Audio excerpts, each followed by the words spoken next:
Welcome, listener, to the Right Here, Right Queer podcast. I'm Sebastian Nothwell, and with me today is E.M. Lindsey. Hello. E.M. Lindsey is a non-binary MM romance author, an ancient historian, and an avid lover of nerdy things. Hello, E.M. Hello. That is all true. Yes. So which of your books are you most excited to talk about today?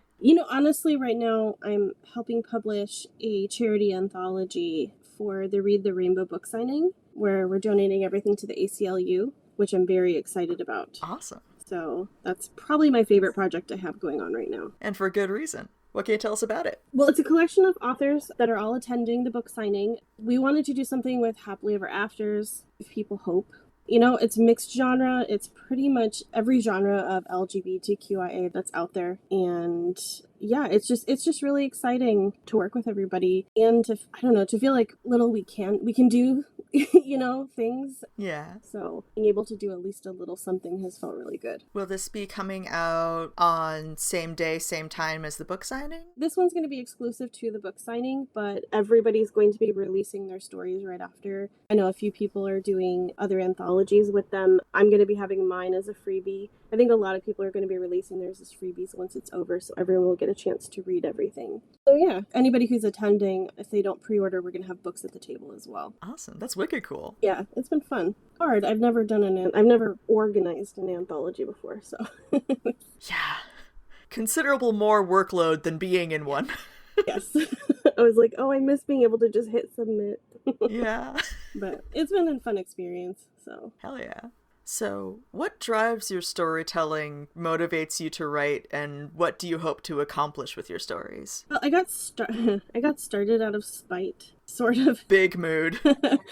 Yeah. Actually, I will say that actually a lot of my books were motivated by spite. And I was working part-time, just kind of freelance at a small press publishing house, and everybody who was an editor there was allowed to submit books. And so I thought, that could be fun, because I had been a writer since forever, but I wasn't ever sure I was going to get published. And so I had it was a werewolf and werewolf hunter romance that I had worked on, and I submitted it, and the person who took it told me, no one's ever going to read a book with this many characters who have disabilities.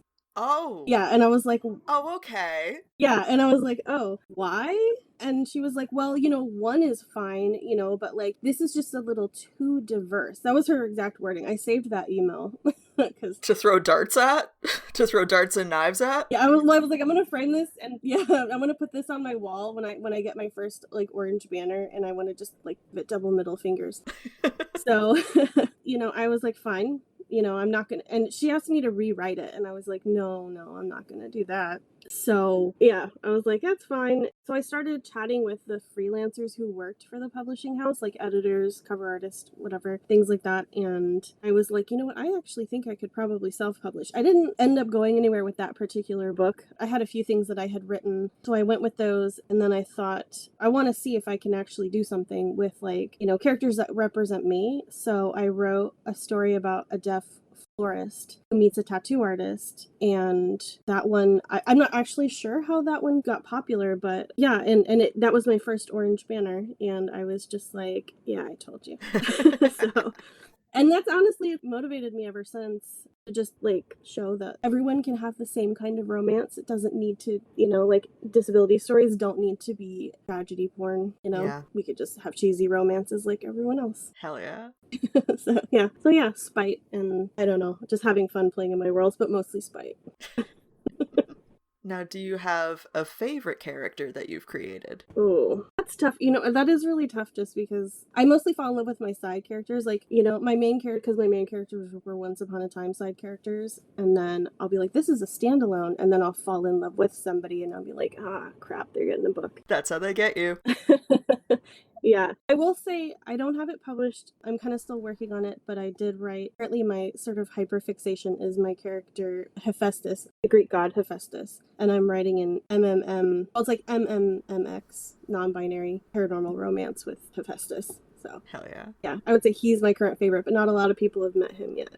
So I am excited to meet him. What stories inspire you? Honestly, I tend to get inspired a lot by like Instagram clips of like Reddit posts, where people are doing ridiculous things, and I'm like, oh, that's why I love your Instagram so much, because it's like the tweets. I live for those. Thank you. I'm bringing Tumblr to Instagram. Yes, yeah. Yes, I am an old school Tumblr user, and I was just like, this is it. That's actually what got me to read your book for the first time, and then I was hooked since then. But yeah, that's kind of me. It's like, give me a meme and I will come up with, a 300-page novel. Oh god, yeah.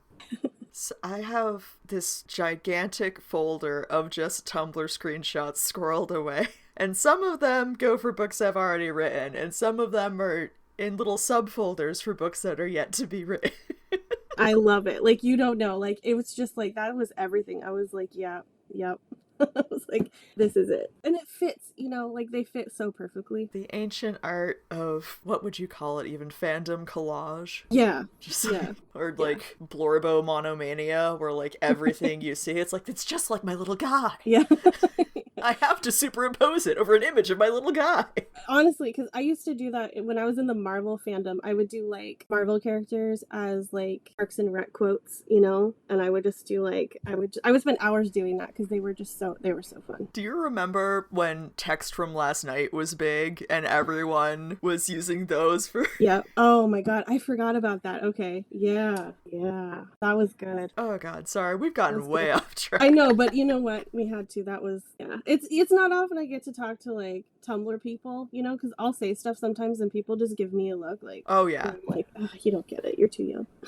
Yeah, you're like, blah, blah, blah, blah, blah, something relevant to the discussion, Devil's Sabbath. And they're like, what are you talking about? And I'm like, oh, we don't all have that in the back pocket. Okay. Yeah. So, there was a Tumblr post, and what's the number one thing you want readers to take away from your books? Honestly, that everyone deserves a happily ever after. And maybe secondary, that people don't need to be defined by like one piece of their identity.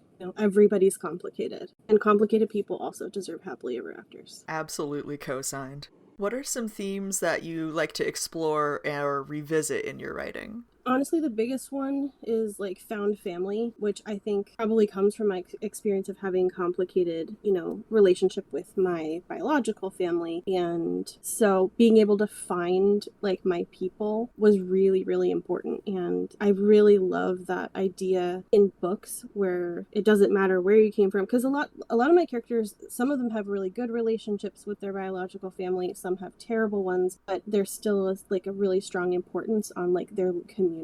And I think that comes also from growing up queer, especially in the 90s, like most of us were closeted except to each other, so finding safe people was, once you found them, it was a very strong, knit, kind of quiet group of people. And so I really I love having that in my books. Yeah. I don't know how it was for you, but for me it was just kind of like, I didn't realize how much weight I'd been carrying alone until the burden was lifted. Yeah. It was definitely, it was for me, I think I kind of was able to breathe easier once I was like in my second year of college, when it was like, I don't know, that was just kind of when it was like, it felt, I hate to say safer because it's like you never feel entirely safe, but I just started noticing that the community was bigger than I thought. Yeah.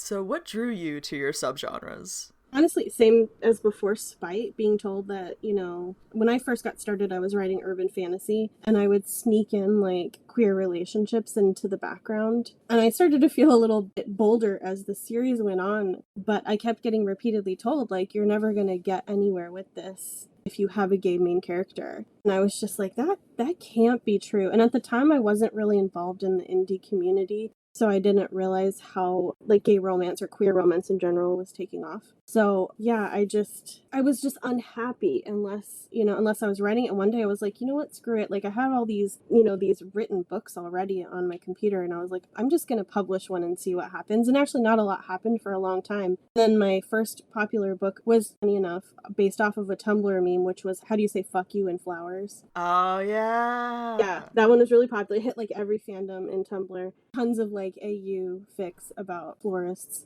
And I thought, I could do that. I could do that. So I did. That's what I did. And again, it was kind of just spite, just to kind of prove that, like, no, there is room for, diverse stories. Absolutely. And, like, again, very similarly being told this is never gonna sell, no one's gonna want this. And meanwhile, I'm over here being like, I've wanted this since I could read. Right, yeah. I cannot be the only one. There's no, like, statistically, yeah, there has to be someone else who wants this. Yeah, even like my friends who aren't really big fiction readers, every time, because I have a handful of authors that I just recommend all the time to all my friends. I'm very annoying about it. And every single one that has picked up your books, especially Oak King, Holly King, like, I just get these, like, angry, like the happy, angry texts. They're like, oh, God damn it, I can't get over this book now. And I'm like, I told you. Thank you so much for recommending. It's like one of my all-time favorite books, so I'm sorry, I'm being weird, but yeah, it is. Thank you. Yeah. Honestly, incredible. And also, like, it's incredible to hear that from anyone, but also you're just such a legend in the indie author scene, so it's just like, oh no, senpai noticed me. That's genuinely how I feel, though. Like, I can't really conceptualize, like, people knowing who I am. And the first time I went to, like, GRL, I was like, I'm gonna just be all at my table all by myself. And then the next year, I ended up moving to Portsmouth, well, in that area. And when GRL was happening there again, and I went out with my daughter just to grab some breakfast, and I got recognized. Oh my gosh. Yeah. And of course, she's a teenager, so she gave me, like, the stinkiest face. She's like, I just wanted to get a bagel. Nothing is ever cool to them. Yeah. Well, that's what she said. The reader, she was so nice. She's like, "Did you bring any books with you?" And I was like, I'm sorry, I don't carry them around with me. I kind of wish I did now, but oh man, And then she turns to my daughter and she goes, "Do you think it's so cool that your mom's an author?" And she goes, "No." I was like, "You can't ask a 16-year-old that." Oh no. Yeah. Yeah, she will never be impressed with me, but that's okay. Maybe when she hits the 20s, she'll come around. Yeah. So what advice do you have for aspiring authors?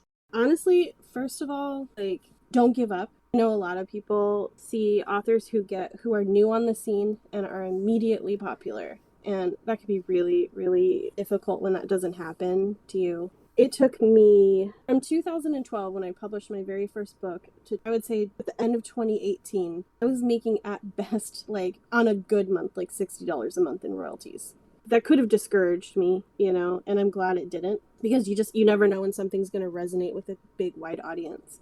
And then also, you can take something unique and make it to market without changing the unique thing that you wanted. Like, you don't have to write the current trend in order for people to like it. Like, stay unique to your own voice and to your own characters and to what you want to read. Because I think most of us started writing the things that we wanted to read that maybe weren't out there. And like you said, there is an audience for you. So mainly, just don't give up. There's at least one little weirdo lurking on Tumblr, and it's probably me. And god damn it, I'm hungry. Like, seriously though, I've read some books where I'm like, why is this not more popular? Like, this is incredible, and I know it's hard to compete with the really popular trends sometimes, but, like, just don't give up, because you never know when that little fae book is just gonna suddenly everyone's writing fae. Yep. And also, like, every trend, there's only a trend to follow because someone was doing it first when it wasn't a trend. Exactly. So, like, you don't know, you could be the one. Yeah, I mean, somebody had to write that first hockey romance. So. Exactly.